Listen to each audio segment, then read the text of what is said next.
tout le monde, bonjour Nicole. Bonjour Nous avons eu des Catherine. petits problèmes Bonjour techniques. Bertine. Bonjour Nicole. On avait Bonjour fait Catherine. hier, nous avions fait toute une mise en page, mise en route. Ça fonctionnait. Aujourd'hui, problème. Évidemment, c'est toujours comme ça. Eh oui. Nicole, il nous reste du coup peu de temps, mais nous allons parler ensemble de relâchement cutané, n'est-ce pas? Tout à fait. Vous allez nous expliquer ce qu'est le relâchement cutané et quelles sont les solutions pour l'éviter. Voilà. Alors, j'avais imaginé deux parties. Une partie sur les ultrasons focalisés, qui est une méthode non invasive, en agent physique externe, sans éviction, sans douleur, enfin, un petit peu, mais pas grand-chose, mais pas de bleu, rien du tout, et voilà. Et puis, une méthode un peu plus invasive, mais plus efficace, qui sont les fils tenseurs. Il y a les deux modes. Et on peut faire, avec ces deux méthodes, le visage, le corps, absolument tout. Ça, c'est parfait, Voilà. dites donc. Oui. Alors, je vais commencer par les ultrasons focalisés, les IFU. Ça s'écrit HIFU. Beaucoup de gens en ont parlé et on en parle régulièrement. Ça fait au moins 10-12 ans qu'on en parle souvent parce que c'est une méthode assez extraordinaire où vous placez une machine, une pièce à main de machine sur le visage, sur la peau, sur n'importe quelle zone, visage ou corps, et vous allez avoir une rétraction cutanée. Pourquoi?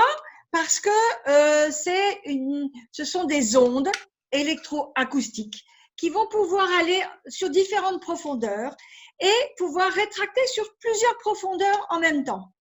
Donc, c'est pas invasif, il n'y a pas d'éviction sociale, on peut le faire en plein soleil, il n'y a pas de problème de phototype, on peut avoir toutes les couleurs de peau, on travaillera exactement à l'endroit qu'on a décidé et dans nos agents physiques, c'est la méthode qui va le plus profondément.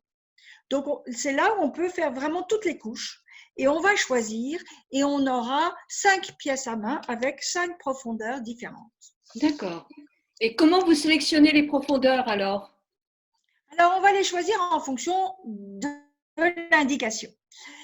Quand on est à 1,5 mm de profondeur, on est très superficiel. On peut atteindre ce qu'on appelle la jonction dermoïde. Et on va pouvoir, ensuite, on peut être à 3 mm. Là, on est vraiment dans le derme et on va bien le rétracter et le stimuler. Ce qui fait qu'il y aura deux actions. Il y aura une action de rétractation cutanée, mais également une action qui va restimuler cette peau et qui va la faire marcher. C'est pour ça que les gens ont un plus joli teint après, ont une plus belle peau et une meilleure élasticité cutanée. Ensuite, on va être à 4,5 mm. Là, ça dépend des zones. Quand il n'y a pas de graisse, par exemple ici, vous êtes directement sur le muscle. Quand vous êtes ici, vous êtes sur la graisse et vous pouvez affiner. Et puis, on a pour le corps le 7 mm et le 13 mm où on va pouvoir jouer sur une rondeur, l'abdomen, les hanches, les genoux ou les cuisses un peu relâchées. Et voilà. Et on va pouvoir et affiner et rétracter. Donc, c'est tout à fait intéressant. Alors, ce sont des ondes qui arrivent et c'est des ondes électroacoustiques, un peu comme une échographie. Mais une échographie, c'est tout droit. Alors que là, ça va se réunir sur différents points. Et donc, vous allez avoir des points de rétractation plus profonds. Mais comme une échographie, on doit utiliser un gel pour qu'il n'y ait pas d'interface entre l'air. Parce que l'air peut couper l'arrivée de l'onde. Donc, on met la pièce à main, le gel et puis la peau. Voilà.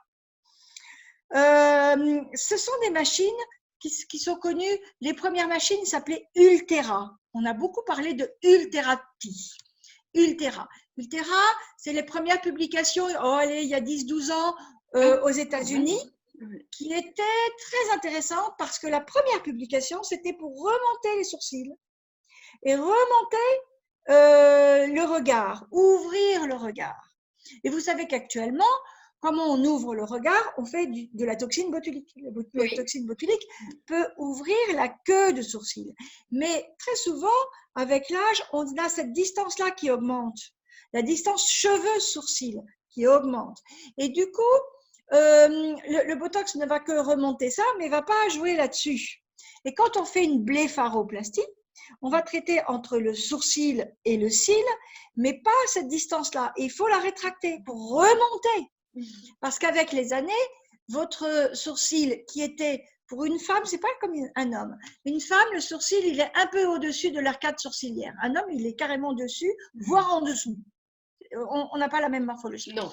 Eh bien, une femme, elle est au début au-dessus de l'arcade sourcilière et puis avec les années, ben, elle descend sur l'arcade sourcilière, voire elle peut passer en dessous. Donc, il faut remonter tout ça.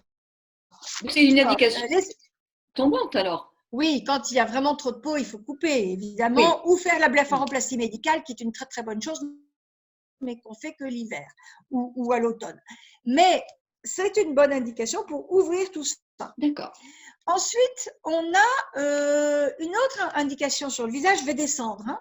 C'est ici, souvent, c'est un peu irrégulier et on peut avoir ce qu'on appelle des poches malaires. Et les poches malaires, c'est quelque chose de vraiment ennuyeux. On s'est dit, Nicole, que nous ferions un petit tuto ensemble sur les poches malaires parce que je crois que ça gêne beaucoup de gens.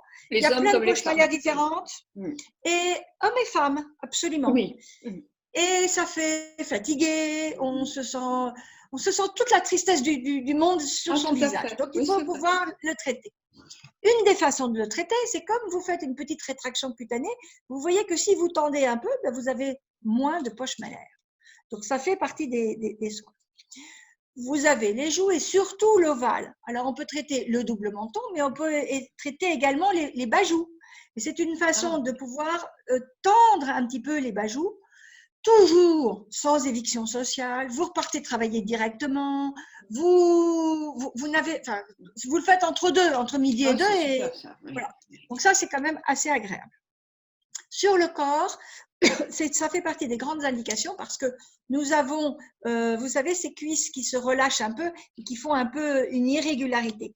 Ce ne sont pas des capitons. Les gens, souvent, ont du mal à comprendre. Les capitons, c'est une fibrose. Un jour ou l'autre, Nicole, on fera un autre petit live. Oui, ça serait très intéressant. Parce que c'est compliqué. Mais comme quand on a des capitons, la peau d'orange, ce sont des adhérences. Il y a des ponts de collagène à l'intérieur, ce sont des adhérences. Alors que quand vous avez un petit relâchement cutané, ben vous avez la peau qui se relâche et on a l'impression que c'est de la cellulite. Mais si vous tendez un peu, c'est plus joli. Oui, il y a du relâchement cutané. Oui. Et il y a en dessous un peu de rondeur. Et on peut, grâce aux ultrasons, travailler et cette peau qui se relâche un peu et les rondeurs en dessous. Ah, c'est super. Donc, pouvoir retomber. Alors, c'est pas quelque chose de complètement miraculeux parce que les gens pensent toujours que c'est la baguette magique. Mais il y a une nette amélioration, c'est connu pour ça et c'est tout à fait efficace et je pense une des choses les plus intéressantes. Pour que ça fonctionne bien, les ultrasons, il faut 3 séances à 1 mois d'intervalle. Et vous avez un petit résultat immédiat, mais le vrai résultat, il est 3 mois après la fin de la dernière séance. Oui, d'accord. Donc, tout ça, c'est un peu différé. Et puis après, il faut une seule séance par an d'entretien. C'est pas beaucoup, mais c'est une façon de toujours bien maintenir pour que les choses soient une mise en tension toujours importante. Alors, on se posait la question si les ultrasons pouvaient marcher sur l'aspect froissé. Ça ne marche pas sur l'aspect froissé. On est plus en profondeur. On a des soins pour le côté froissé qui est très, très, très superficiel. Mais là, c'est une mise en tension. C'est un peu différent. Donc, on peut mettre en tension un visage, mettre en tension un décolleté, mettre en tension le corps. On ne peut pas travailler sur des seins parce que on peut engendrer un peu de chaleur et ce n'est pas bon. Donc, il y a plein sur le cou. Alors, on peut le faire partout, juste sauf cette zone-là, parce que là, il y a la thyroïde et on ne peut pas la chauffer. Mais on peut tendre ici, sur cette zone-là, sur toute cette zone-là, les joues, les bras, les genoux. Beaucoup de gens demandent quand même les ultrasons focalisés parce que c'est un moyen simple de se prendre en charge et c'est le plus efficace dans le relâchement cutané avant les fils. Ah oui, d'accord. Quand on est toute jeune, le premier traitement, ça sera de la radiofréquence. Et puis quand on est, ça c'est 30 ans. Quand on a 35-40, on commence les ultrasons. jusqu'à 55 ou 50. Après, quand il y a un relâchement plus important, on passe au fil et ensuite à la chirurgie. Mais Donc, c'est un peu l'idée. on peut cumuler plusieurs choses. Alors oui, ça se fait beaucoup. Par exemple, l'association des ultrasons avec les fils tenseurs est quelque chose de très intéressant parce que ça fait, ça optimise le résultat. Nous, chez nous, dans notre cabinet, la plupart de nous-mêmes, notre équipe, on fait de temps en temps des fils, et puis l'année d'après un peu d'ultrasons, et puis l'année d'après on refait des fils, et puis on se balade sur les uns, sur les deux techniques. Et vous avez une chirurgien très connue aux États-Unis qui s'appelle Dr. Diane Duncan, qui dit qu'elle fait 50% de lift en moins en associant fil tenseur et ultrasons. Donc c'est formidable si on peut éviter le lifting. Alors, ça peut éviter le lifting, mais ça peut également, je dirais, perdurer un lifting. Parce que quand vous avez fait un lifting, au bout de quelques temps, vous sentez quand même, ça commence un tout petit peu à se relâcher, etc. Pour ne pas repasser au lifting, vous pouvez maintenir les résultats par les ultrasons ou les fils tenseurs. Mais on peut aussi, par exemple, en cumulant les IFU plus les fils tenseurs, ne jamais avoir besoin de lifting. C'est possible, ça dépend des types de peau qui sont trop relâchés pour ne pas passer un jour par… Bon, mais ça dépend des types de peau et puis de ce que l'on veut. Oui, aussi. Et puis de ce que l'on veut. Oui. Vous avez des gens qui ne passeront jamais par la chirurgie pour des problèmes d'anesthésie ou de peur, voilà. Et puis, vous avez des gens qui trouvent que c'est insuffisant. Voilà, on a un panel de soins et chacun choisit en fonction de ce qu'il veut. Et je pense que c'est bien. Moi, personnellement, j'essaye de me débrouiller à faire entre les ultrasons et les fils tenseurs. Si je peux repousser la chirurgie, ça m'arrangerait, mais bon, peut-être qu'un jour, j'y passerai. Je ne sais pas. Voilà. Mais c'est un incontournable. Et quand vous allez dans nos congrès, les ultrasons sont un incontournable dans le traitement du relâchement cutané. C'est super intéressant quand même. Hein. Sans éviction sociale et pouvoir faire ça entre midi et 2 heures, c'est génial quand même. Hein. Oui. Et naturel. Ce sont quand même des prix qui sont complètement corrects en plus. Oui, tout à fait, tout à fait. Par exemple, 30 minutes pour un front, c'est 300 € la séance. La ligne mandibulaire, c'est 450. C'est abordable. Quand il y a 1 heure de soins, globalement, ça fait 600. Ça dépend du nombre de tirs, évidemment, mais il faut passer beaucoup. Nous avons plusieurs machines. Chez nous, nous avons 4 machines ultrasons. En fait, elles sont changées tout le temps. Tous les 6 mois ou 1 an, on change nos machines. Et on a upgradé pas mal nos machines. Ce qui fait que les machines les plus performantes maintenant sont beaucoup plus efficaces que les premières, moins douloureuses et arrivent à beaucoup plus cibler. On est plus précis dans son champ d'action. Voilà. Mais vous savez, c'est comme des ordinateurs. Toutes les machines avancent.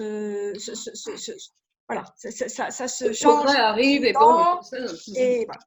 Mais je pense que les ultrasons sont vraiment un bon incontournable. Mais ça, c'est très, très intéressant de savoir. Est-ce qu'il faut, avant une séance, se préparer la peau ou est-ce que Comment on fait? Comment se déroule une séance? Alors, voilà. Avant de venir dans une séance, il n'y a pas besoin de faire quoi que ce soit. On ne vous conseille pas de mettre un anesthésiant local. Pourtant, ça fait un peu mal. Pourquoi? Parce qu'en fait, on est trop profond. Quand vous êtes à 3 ou à 4,5 mm, même votre anesthésiant local, il ne marche pas. Mais la douleur, elle est mise en fonction du curseur de l'intensité. Donc, tant que vous dites rien, nous, on pousse l'énergie. Si vous commencez à dire « Oh là là, je sens », on arrête. On le fait en fonction de votre sensibilité. Ils sont terriblement variés. Vous avez des personnes qui réagissent avec une faible intensité, donc on s'arrêtera au moment où c'est un peu désagréable. Il faut que ça soit encore facile et faisable. Et puis, vous avez des gens, on peut pousser et ils ne sentiront jamais rien, même en poussant énormément. Oui, donc, on va vraiment adapter selon chaque patient la puissance. Alors évidemment, les gens un peu sensibles pourront avoir au moins 3 séances, voire 4, et les patients pas douillés pourront peut-être avoir 2 séances, et ça Ah oui, suffira d'accord. largement. Ah oui, bien sûr, parce que ça va C'est en plus en plus fonction de vite. l'intensité.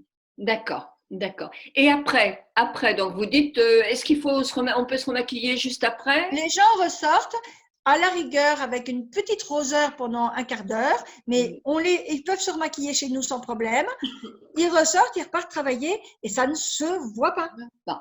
Alors, ils ont Jamais une de bleu sensation ou de de choses comme tension. ça. Non, c'est pas possible. Enfin, normalement, non. Ils ont une sensation de tension. Oui, c'est bien ça. Et cette sensation de tension, c'est pas mal parce que en fait, c'est fait pour Oui, tendre. ça voit que ça marche. Voilà.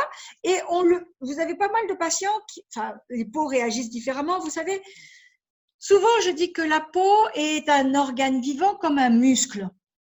Le muscle, vous devez le faire travailler pour qu'il soit bien, qu'il fonctionne bien et qu'il soit au mieux développé. Et ben, la peau, ça se travaille. Ça se travaille avec des ultrasons, ça se travaille avec plein d'autres choses. Et il faut se dire que c'est pas juste une fois, en faisant une fois quelque chose, que vous avez une séance de gym et vous avez un corps athlétique. Il faut aussi travailler. Alors, vous faites quelques séances d'ultrasons, 2 ou 3, selon votre relâchement. Puis, vous mettez une bonne cosmétologie. Puis, vous la travaillez vous-même en la stimulant. Puis, vous faites des soins un peu ou dans un institut de beauté ou chez un autre médecin esthétique, ou vous faites différentes choses. Et votre peau va réagir comme un muscle va réagir. Plus vous faites de sport, plus vous avez un corps musclé. Et bien, la peau, c'est pareil. Ça se travaille. Ça, c'est vrai. La peau, il faut la masser, il faut la travailler. Il faut la travailler et elle réagit. Absolument. Vous avez une très belle peau et oui, je pense que vous l'avez beaucoup travaillé. Oui, mais vous l'avez aussi beaucoup travaillé toute seule et vous connaissez bien la cosmétologie. Et puis les injections et tout ça. Mais vous connaissez la cosmétologie aussi. Et pour moi, la cosmétologie est importante puisque c'est une façon de nourrir sa peau. Comme vous avez vu qu'avec le coronavirus, il faut avoir de la vitamine D et de la vitamine C. Et ben, la peau, si elle manque de quelque chose, et ben, elle réagit moins bien aux agressions, comme l'immunité. C'est quelque chose qui se travaille. Et être à l'écoute de sa peau. Absolument. Voilà, donc là, les ultrasons, c'était quelque chose de tout à fait intéressant parce que c'est simple pour une patiente ou un patient à se faire travailler. Le corps est quand même très demandé chez nous pour les ultrasons. Il faut bien le penser, les cuisses, l'abdomen, les genoux. Oui, le ventre aussi, on peut faire le ventre même après une grossesse ou Alors, quand il y a trop de relâchement cutané, non. Évidemment, s'il y a vraiment ce qu'on appelle un petit tablier, c'est de la chirurgie, c'est évident, parce qu'il faut enlever à un certain degré, enfin, un petit relâchement cutané de plusieurs centimètres. Mais s'il y a un petit peu, c'est tout à fait faisable. D'accord. Le ventre et les cuisses aussi, on arrive à perdre des centimètres de cuisses? Alors, ça va détruire la graisse. Ça ne la vide pas, c'est détruit définitivement. Donc, ce qu'on arrive à vraiment bien par les ultrasons, c'est parti, c'est fini. Donc, on détruit à 7 mm et à 13 mm. Mais on peut jouer aussi à les superficiels pour rétracter la peau. D'accord. Donc, on peut rétracter et vider ce qui est en dessous. D'accord. Et ça ne revient plus. Ça revient plus. Si. Le relâchement cutané, si. Non, quand vous détruisez les adipocytes, vous pouvez faire grossir les autres adipocytes parce que vous avez mangé ou je ne sais pas quoi. Mais ce qui est détruit est détruit. Ah, d'accord. C'est définitivement détruit. Oui. Et elle s'élimine comment alors? La graisse, c'est assez facile. Quand elle est détruite, elle s'élimine tout doucement de façon naturelle par le corps et par le sang. Alors, les gens parfois se posent la question en disant « mais qu'est-ce que ça donne si j'ai toute ma graisse qui part dans le sang ?» Il faut savoir que comme c'est sur 2-3 mois, on a fait des tests sanguins pour voir s'il y avait une augmentation des triglycérides, du cholestérol, etc. Et rien du tout. Alors que si vous mangez une plaque de chocolat entière, ça passe dans le sang. Et si vous faites votre prise de sang 3 heures après, vous avez votre prise de sang, c'est ce qu'on appelle un sérum lactescent. Toute la graisse est dedans. Donc, vous avez énormément de graisse qui est là. Et donc, ça, c'est dangereux, je dirais, pour le cœur, pour tout ça, parce que vous avez un bol de graisse qui part dans l'organisme, alors que cette destruction, elle se fait sur 3 mois, donc elle est imperceptible. On a fait des tas de tests, on ne peut pas la voir. D'accord, d'accord. On va parler des fils tenseurs. Alors, les fils tenseurs, c'est une grande histoire. Posé. Moi, j'ai des fils de tenseurs que Catherine m'a posés. Des mini. Moi aussi, j'ai des fils tenseurs. Et des plus grands. Voilà. De toute façon, mes copines Toubib et moi, on se fait tous des fils et puis on se fait des soirées où on se pose des fils, évidemment, parce que c'est très efficace. C'est très bien. C'est très bien. Donc, on aime bien. Une fois que les patients sont partis, on se fait notre petite soirée entre nous. Et voilà. Alors, les fils tenseurs, c'est toute une histoire. D'abord, ils sont des fils tenseurs et inducteurs tissulaires. Donc, ils vont faire réagir la peau, ils vont l'améliorer, ils vont la stimuler. C'est toujours cette histoire de stimulation de la peau. Pourquoi ça a autant d'impact actuellement? Parce que c'est peu invasif, ça s'appelle des traitements mini-invasifs. Il n'y a pas ou peu d'éviction sociale. En général, les gens retravaillent le lendemain, ou s'ils ont peur, ils font un vendredi et ça se passe bien. Il peut toujours y avoir un bleu, mais normalement, ça se passe bien. Il y a une réelle efficacité, il n'y a pas de cicatrice, il n'y a qu'une anesthésie locale et c'est renouvelable ad libitum, autant que vous voulez. Quand vous trouvez qu'il y a un petit machin, tac, vous vous dites, si je m'en mettais deux là, et puis là, bon, bref. C'est quand même tout à fait simple. Je reprends l'historique. Les premiers fils ont été posés dans les années, moi je me souviens, on posait des fils dans les années 90. Toujours la même chose, des fils de suture qu'on utilisait en chirurgie partout, mais ils n'étaient pas crantés, et puis on les a abandonnés parce qu'ils étaient d'origine animale et non résorbables, comme ce que vous aviez quand vous aviez l'appendicite ou toute chirurgie, vous aviez ces fils-là. Qui étaient d'origine animale, non résorbable, etc. C'est ce qu'on faisait. Voilà. Après, on s'est dit qu'il fallait changer, et en chirurgie et en esthétique. Et puis, sont arrivés d'abord les Russes, qui ont remis des fils un peu différents, un peu crantés et un peu améliorés, mais permanents. Et comme on a eu des injectables permanents avec des petits problèmes, on n'avait pas tellement envie. Ensuite, les Américains ont trouvé des fils résorbables et tout à fait intéressants. Et puis maintenant, ce sont les Coréens qui deviennent leaders. Et ils ont des fils de toutes les formes possibles, avec des choses absolument extraordinaires, et des brevets où vous rentrez l'aiguille, vous mettez le fil et hop, vous sortez, ça y est, il est en place. Donc, il n'y a pas une entrée, une sortie, il n'y a pas plein de choses. C'est très, très simple, c'est comme une injection. Quand vous faites des injections d'acide hyaluronique, eh ben, globalement, ce n'est pas très différent. Quel est l'intérêt des fils? C'est que ça peut tendre même verticalement. Ça, c'est intéressant parce que quand vous faites une chirurgie, vous êtes obligé de passer par ici pour les cicatrices, pour cacher les cicatrices. Donc, vous êtes oblique. Mais la ptose, la chute, c'est la gravité. Et la gravité, c'est vertical. Et les bajoux, si vous remontez ici, c'est plus efficace que si vous remontez là. Il faut remonter. Donc, nous, on peut faire toutes les directions possibles. Donc, on va remonter de façon verticale, mais également de façon oblique et aussi de façon horizontale sous le cou. Donc, on peut prendre toutes les directions que l'on veut en fonction du patient. Il faut examiner et personnaliser. Il faut toujours personnaliser.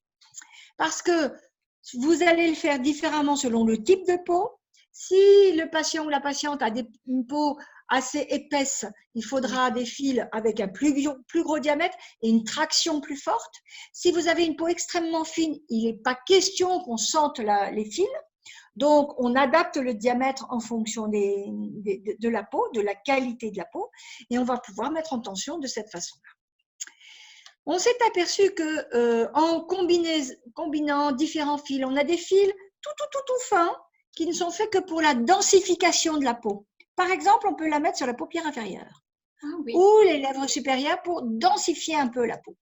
Ou sur un froissé, vous densifiez. Puis, vous avez des fils qui sont en forme de ressort. disons, comme un petit ressort. Comme ça. Vous le mettez et hop, ça, la peau se rétracte. Et vous pouvez faire, ce sont les mini-fils, et vous pouvez faire des petits mini-fils comme ça, ici sur le cou, sur le décolleté, sur le dessus des genoux. C'est une très grosse demande, le dessus des genoux. Les fesses, le fessier, c'est des gros fils, mais en dessous, on a ce qu'on appelle la banane sous-fessière. Il faut pouvoir, ça c'est avec des mini-fils. Bref, il y a plein de façons de faire.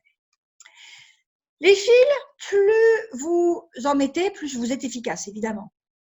Donc, il faut cumuler différents types de fils, différents diamètres, différentes formes. On a plein de… La grande question, on a souvent beaucoup de questions sur le matériau. Qu'est-ce que c'est que ces fils? Ce sont des matériaux donc que l'on utilise en suture depuis à peu près 30 ans. Donc, on connaît assez bien ces fils. On les a utilisés en chirurgie cardiaque, en chirurgie viscérale, un peu dans tout. Donc, on connaît la réaction vis-à-vis du corps. Et ces fils, au bout de quelques temps, en fonction du diamètre, entre 6 mois et 18 mois, ils vont se résorber. Et quand ils se résorbent, ils vont d'abord se dégrader en faisant tout simplement du CO2 et de l'H2O, donc de l'eau et du CO2, ils se résorbent comme ça, mais ils vont induire, ils sont inducteurs tissulaires. Et quand ils sont inducteurs, à ce moment-là, ils vont pouvoir induire une… J'ai plein de questions qui posent en même temps dans Facebook, vous devez les voir, je suis désolée du petit truc. Quand ils induisent un néocollagène et votre fil se résorbe, mais les points d'ancrage sont gardés par ce néocollagène. Ce qui fait que, moi je trouve que c'est assez écologique parce qu'on vous met en place des fils, au bout de quelques mois, 6 mois, 1 an, 2 ans, vous n'avez plus de fils, mais vous avez toujours ces points d'ancrage. Ce qui fait que vous ne revenez jamais complètement à zéro. Même au bout de 2-3 ans, vous ne revenez pas à zéro. On vous a mis des points d'ancrage et puis tout doucement ça se retend et puis ça se relâche, mais vous ne revenez jamais. Et puis vous refaites une séance et nous on aime bien faire un protocole de façon cumulative et on fait des protocoles un peu rapprochés au début, je dirais 2 séances à 1 an et demi d'intervalle au début, puis tous les 2-3 ans et puis au bout d'un moment il n'y a plus besoin de rien du tout parce qu'au fur et à mesure ça tient et vous avez un maintien qui est très très long. J'ai eu des patients et patientes très accrochés à leur esthétique et qui ont poussé un peu les choses, mais moi, ça m'a intéressée. Ils ont fait des séances au moins tous les ans pendant quelques temps et au bout d'un moment, ben, je n'avais plus rien à remonter parce que voilà, ça tient et ça tient parfaitement. Et ça affine un peu toute cette partie basse du visage. Donc, c'est tout à fait intéressant. Alors, on me dit que ça va couper dans 10 minutes. Donc, voilà. Alors, je vais être rapide sur les indications. Les indications, ce qui est très connu actuellement, c'est toutes les jeunes, elles veulent faire les yeux en amande. Vous savez, ça s'appelle le fox eyes, c'est-à-dire les yeux de renard. Vous pouvez remonter évidemment aussi les sourcils, mais il y a plein de bleus, donc je commence par les ifus, je préfère. Vous pouvez tendre un peu les joues, remonter les bas joues, remonter toute cette ligne mandibulaire, jouer sur le double menton, bien le tendre, le cou, le tendre vers l'extérieur, le décolleté, les seins, mais c'est des petits seins, il ne faut pas qu'ils soient trop lourds. Ah oui, d'accord. On peut remonter des seins, les bras, et ça c'est une grande demande, très grande demande. Nous avons de fils que nous utilisons pour les bras, quand les bras sont dit en chauve-souris, c'est-à-dire que quand vous mettez votre bras et ça se relâche ici, on va mettre des grands fils crantés, on va tendre, et quand on a un froissement, à ce moment-là, on va utiliser des petits fils pour pouvoir densifier la peau. On utilise beaucoup sur l'abdomen. L'abdomen est une grande demande. Alors, chez les femmes qui sont jeunes et minces, ça sera plus en périombilical. Quand elles s'asseyent, ça froisse un peu autour de l'ombilic. Donc là, on va retendre avec souvent des mini-fils, ça peut suffire. S'il y a un petit relâchement plus important, on va mettre des fils crantés pour tendre le cadre global de l'abdomen. Les cuisses, eh bien, avec l'âge, on a la face interne des cuisses qui se relâche et c'est quand même beaucoup plus joli. Vous verrez si vous mettez vos jambes et vous tendez un petit peu vos cuisses, Ah bah vous oui, verrez c'est que c'est plus quand joli. même plus joli si on les tend. Les genoux. Et alors là, c'est une demande aussi bien chez les femmes assez jeunes parce que quand elles sont minces, elles ont des jambes bien et puis juste au-dessus de genoux, c'est très froissé. Donc, on peut utiliser là plein de mini-fils et c'est une grosse demande. Et d'ailleurs, je dois faire une publication, une communication là-dessus au mois de septembre au prochain congrès sur les genoux. Et je viens de faire une publication scientifique sur les fils qui va paraître, je ne sais plus quand, à la rentrée. Alors, sinon, il y a les fesses aussi. Et les fesses, ça, c'est une grande demande et masculine et féminine. Parce qu'avec le temps, vous avez alors vous avez ou les gens jeunes qui veulent des fesses bien bombées, presque à la Kardashian, là, ou bien vous avez les fesses un peu tristes avec l'âge, et il faut les remonter aussi pour que ça soit plus joli, parce que sinon ça fait un peu tristounet. Qu'est-ce que je peux dire sur les autres fils? On peut faire du sport? Alors, on Ah peut pas oui, faire les de sport. précautions à prendre après. On a à peu près 15 jours où on ne peut pas faire de sport. Et puis, ça dépend. Si vous faites le visage et que vous faites du sport en faisant que du vélo, vous pouvez faire évidemment du sport. Si vous faites de la boxe ou de la danse et que vous faites le visage, non. Si vous faites les fesses et les jambes, non. Si vous faites du sport utilisant les membres inférieurs, voilà. Je vais vous parler de la façon dont se déroule une séance. Voilà. Donc, la personne vient. D'abord, il y a un premier rendez-vous d'information, on va tout expliquer, on va donner le protocole, etc. et choisir le type de fil en fonction du type de peau et vraiment personnaliser parce que on ne peut pas faire quelque chose de standard. Et puis après, on vient, on fait des photos, on fait un dessin et puis on fait l'anesthésie locale. Et on attend que l'anesthésie locale prenne et cette anesthésie locale est intéressante parce qu'elle contient un constricteur va permettre de diminuer le risque de bleu. C'est pour ça qu'on arrive à ce qui est quasi pas de bleu. En général, les gens n'ont pas trop de bleu. Et puis, tout doucement, on va glisser le fil. Ça ne fait pas mal. Les gens ont peur. Ça fait, je pense, moins mal qu'une injection, ou à peu près comme une injection. Pas beaucoup plus mal. En général, on n'a pas trop de bleu. Et on ressort. On voit déjà le résultat. Donc, on ressort, on peut tout de suite aller retravailler, voir sa famille, repartir dans la vie. Ça ne se voit pas, il y a juste tout à coup un sacré coup de frais. C'est tout. Et puis, le résultat optimal, il n'est pas au moment où on fait. Il est 3 à 6 mois après. Parce que 3 à 6 mois après, commence tout doucement le travail de résorption du fil et donc de stimulation et donc de néocollagène et donc de stimulation de la microcirculation, etc. Tout doucement, vous avez une peau qui devient plus belle au début, puis qui est encore plus tendue. Puis, beaucoup de gens vous disent, mais vraiment, moi, à 6 mois, j'ai trouvé que c'était bien. Il faut attendre. Donc, vous sortez, vous êtes déjà contente, mais vous êtes encore plus contente 6 mois plus tard. Après. Voilà. Et puis, globalement, vous vivez normalement. Et puis après, les gens se regardent et puis se disent, c'est bien, mais… Et si j'en remettais un là ou là, voilà. Il y a toujours le toujours plus, comme la cellulite, comme tout relâchement cutané, on peut agir un peu comme on veut.